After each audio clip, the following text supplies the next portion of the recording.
Satellite images have become one of the main sources of information about what's happening as the war unfolds. Photos and videos taken from space document events on the ground and provide vital evidence of atrocities.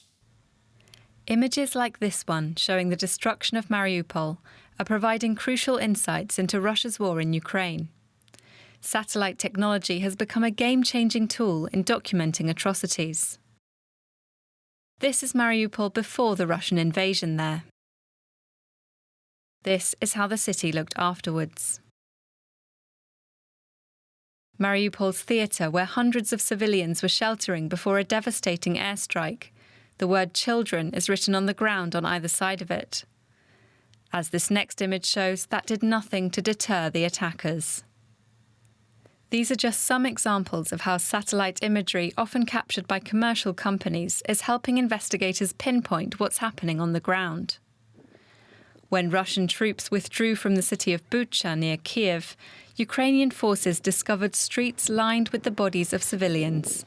Russia claimed these scenes were staged by Ukraine after its troops had gone.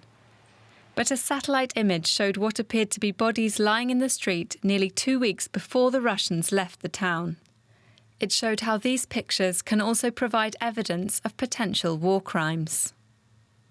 We have conclusive evidence, satellite images, and we can conduct a full and transparent investigation. That is what we're interested in: maximum access for journalists, maximum cooperation with international institutions, involvement of the International Criminal Court, complete truth and full accountability. Commercial satellites mean pictures like these, showing what appears to be mass graves, are now widely available.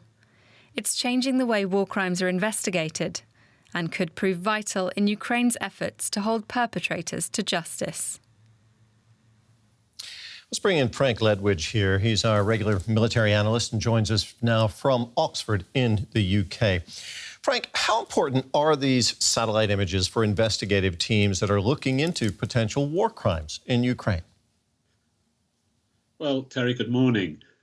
The recent history has shown this to be absolutely crucial, even going back into the 90s with Srebrenica, where the Serbs were claiming that nothing had happened. Satellite images, quite primitive by today's standards, demonstrated that the mass graves had been dug and that preparations had been made far in advance. These instruments are now absolutely central in war crimes investigations, especially for corroboration. So there you had a lot of evidence in your report from human witnesses, people going missing, and other evidence. So what satellites can do is corroborate that. They can tell you from looking at the military vehicles what units were there. They can tell you the date and time of the images to a really close degree of precision. And as we've seen in Bucha, that's been really, really important. How detailed are these images, Frank? Do they allow for identification of individuals, vehicles, and so on?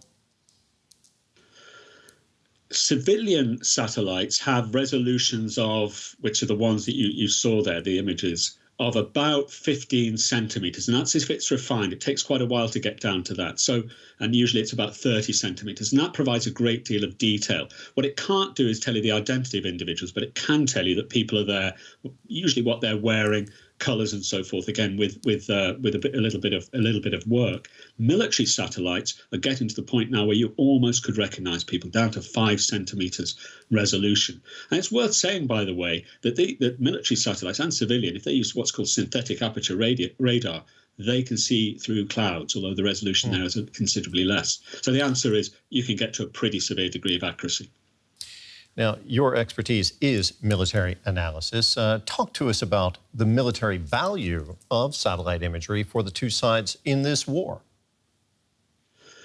Well, Terry, we saw from the start of the war the build-up of Russian forces, and that was from commercial imagery. So I stress that military imagery tends to be a bit more precise, but it's still really impressive. So in the visual field, in the visual part of the spectrum, you are watching what happens in real time. Don't forget the Russians can do that too. So it's very difficult to keep secrets about movements. But there are other parts of the electromagnetic spectrum which are almost as important, perhaps even more so, what's called measurement and signature intelligence. So that can tell you in a dynamic battlefield, all the other things that are going on, are missiles being launched? When have missiles struck? How many missiles have struck? Are artillery concentrations happening? Which won't necessarily appear on photographs, but are very, very useful for military analysts to put together a multispectral image of a dynamic and fast-moving battlefield. They're absolutely central now, satellites, to military activities. Frank, thank you very much. That was our military analyst, Frank Ledwidge. Thank you, Terry.